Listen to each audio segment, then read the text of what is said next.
Hi friends, നമ്മൾ ഉണ്ടാക്കാൻ പോകുന്നത് 6 നമ്പറാണ്. അതിനാവശ്യമായിട്ടുള്ള സാധനങ്ങൾ: മൈദ, എള്ള്, ഉപ്പ് ആവശ്യത്തിന്, അപ്പക്കാരം 1/4 ടീസ്പൂൺ. നമ്മൾ ഉപ്പ് വെള്ളത്തിൽ പൊടി നന്നായിട്ട് കുഴച്ചെടുക്കുക.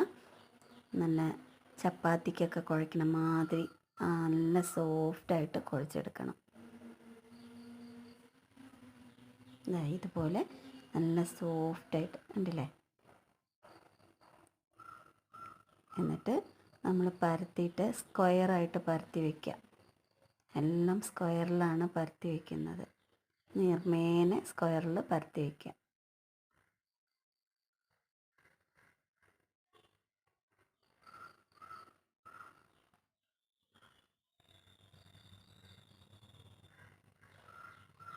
നമ്മളിങ്ങനെ മുറിച്ചെടുക്കണം.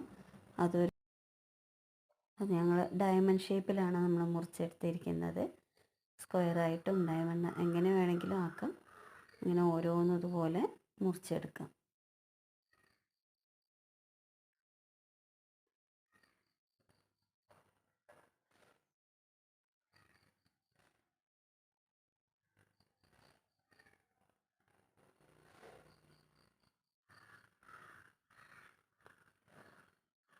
ഓയിൽ വെച്ചു, ചീനച്ചട്ടിയിൽ ഓയിൽ വെച്ചു, നന്നായി ചൂടായി. അപ്പം നമുക്ക് ഓരോന്നായിട്ട് ഇങ്ങനെ ഇട്ട് കൊടുക്കാം. ചൂടാവുന്നതിനനുസരിച്ച് കണ്ടില്ലേ, പൊന്തിപ്പോരും. നല്ല നൈസായതുകൊണ്ട് ഒക്കെ നന്നായിട്ട് കണ്ടോ ഇങ്ങനെ പൊള്ളിച്ച് നിൽക്കും. എല്ലാം ഇങ്ങനെ പൊള്ളിച്ച് ഇങ്ങനെ പോരും.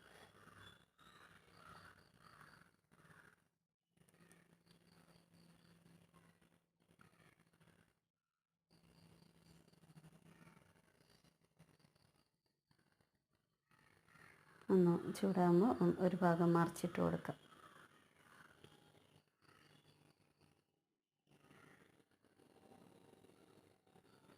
ഒരു ബ്രൗൺ കളറാകുമ്പോൾ ആണ് നമ്മളത് കോരിയെടുക്കുക.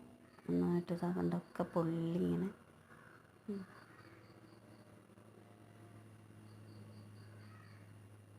ഒരു ബ്രൗൺ കളറായപ്പോൾ നമുക്ക് ഇതുപോലെ കോരിയെടുക്കാം. പിന്നെ ഇതിൽ നമുക്ക് വേണമെങ്കിൽ പഞ്ചസാര പാനി ആക്കി കൊടുക്കാം, മധുരം വേണ്ടവർക്ക്. നമ്മൾ പിന്നെ ഇത് ഇങ്ങനെ ഉപ്പിൽ ആവശ്യത്തിന് ആ ഒരു ഉപ്പിൻ്റെ ടേസ്റ്റിലാണ് നമ്മൾ എടുത്തിരിക്കുന്നത്. നല്ല ക്രിസ്പിയാണ് കണ്ടില്ലേ. നല്ല നല്ല ടേസ്റ്റാണ് കഴിക്കാനും. എല്ലാവരും ഒന്ന് ഉണ്ടാക്കി നോക്കുക. ഇഷ്ടമായാൽ ലൈക്ക് ചെയ്യുക, ഷെയർ ചെയ്യുക, കമൻറ്റ് ചെയ്യുക, സബ്സ്ക്രൈബ് ചെയ്യുക. Thank you.